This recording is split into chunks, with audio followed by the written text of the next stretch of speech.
What's up, guys? Dr. Lustig here. We're going to talk today about how to make your chord progressions more smooth. Now, a lot of times when you have just a chord layer, right, like a piano or a pad or something, you actually want it to be pretty smooth. So we're going to talk about how to do that in a simple way today. Let's get into it. So here I've got a chord progression in the piano. We've got a 4-bar loop.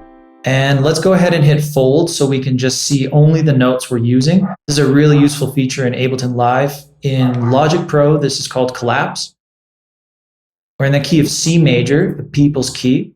We've got our 4 chord, the root of the chord is F, then the 1 chord, 5 chord, and 6 chord, okay? And I've got a little bass line down here as well. The bass is just playing the root of each chord. So right now, we just have each chord in regular root position, right? Root, 3rd, 5th, root, 3rd, 5th, root, 3rd, 5th, and root, 3rd, 5th. So that's going to have a sound, right, where the chords are jumping around. If you listen to this upper line up here, okay, listen for this. Da, da, da. That's leaping around a ton. And the important thing with your chords, to make your chords smooth, you need to have a smooth top line for your chords, okay? That's the most important thing, that the top note of each chord doesn't leap around. Right now, they're leaping around a lot.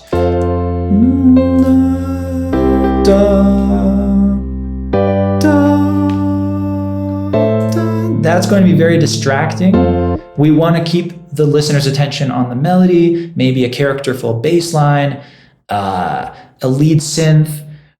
We want this piano part to just be very smooth. So how are we going to do that? So the easiest way is just look for common tones, okay? Looking at this guy, we want to look for common tones between chords. So right here, are there any notes in this chord that we also have in this chord, okay? Well, this guy has a C. This guy also has a C. So let's leverage that common tone. Let's use that common tone. We're going to pop this C up an octave. And now we have this smooth repeated note, okay? Okay, we can make this chord a little bit smoother by looking at the way the voices go. So this is called voice leading. And it doesn't have to do with like a singing voice, but it means a musical voice, like a musical line or part. Voice leading, the way that each musical line, each musical voice leads to the other one. And the smoother your voice leading, the smoother it's going to sound. It doesn't mean it's better or worse, but it's going to be less distracting to the ear and a more effective chord layer. So right now, if we look at this voice, it's as smooth as possible. C to C, then to D, and then to E. Now here's the middle voice. A, G, B, C. It's leaping around a little bit. And then we have this line, F, E, G, and A. Now this is a third from E to G. We could smooth this out a little bit, bring this guy down an octave. Oh, look at that. How much smoother is that? Let's hear what we have so far. We repeat the C, super smooth. Take it down by step. We're getting there. We still have, the top line is a little leapy towards the end, right? La, la, la, la. That's a big leap. We can take this guy down an octave.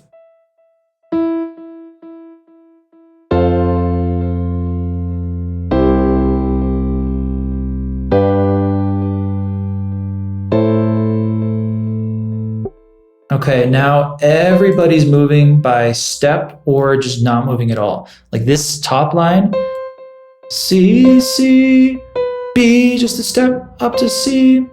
This middle line, A, just a step down to G, repeated note, back up to A, and the bottom line, F, step down to E, step down to D, step up to E. So they're all just moving by step or nothing at all. But let's make this guy even more effective by keeping that motion going, because a body in motion tends to stay in motion, right? It sounds really nice when your chords tell a story by going in a certain direction. So we've got this descent here, C down to B. Let's keep that going down to the A. Okay, so we're going to take this upper C and move it down an octave. And now we've got this great descending motion over the course of the loop. Let's check it out.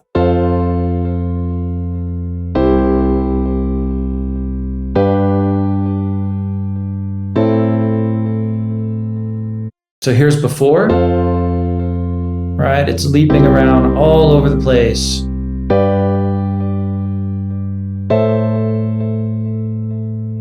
And after.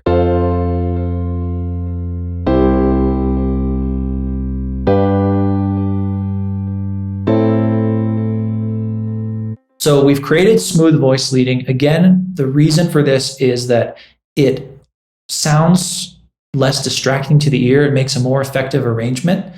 And it's like a glue that holds the arrangement together. If you listen to many records across many different genres, they use chord parts, keyboard parts that use smooth voice leading instead of just jumping around. And you want to keep the listener always focused on your really important melody, maybe a characterful bass line, a lead synth. So thanks for watching. Be sure to check out my video on how to spice up and embellish your chord progressions. In that video, I talk about how to take this progression and create interest with a very simple method. I do teach lessons in this stuff. I'm a professional music theorist, music producer, and audio engineer. Many of my students don't read music notation. That's not what's important. Real music theory and real musicianship comes from using your ears and your mind, not being some virtuoso who can read music notation and all that stuff. My students range from hip-hop producers to folk songwriters to people interested in getting into complex classical and jazz theory. We work inside the DAW.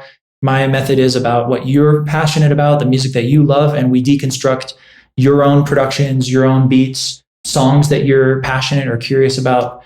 So be sure to check out my website, ethanlustig.com, and peace.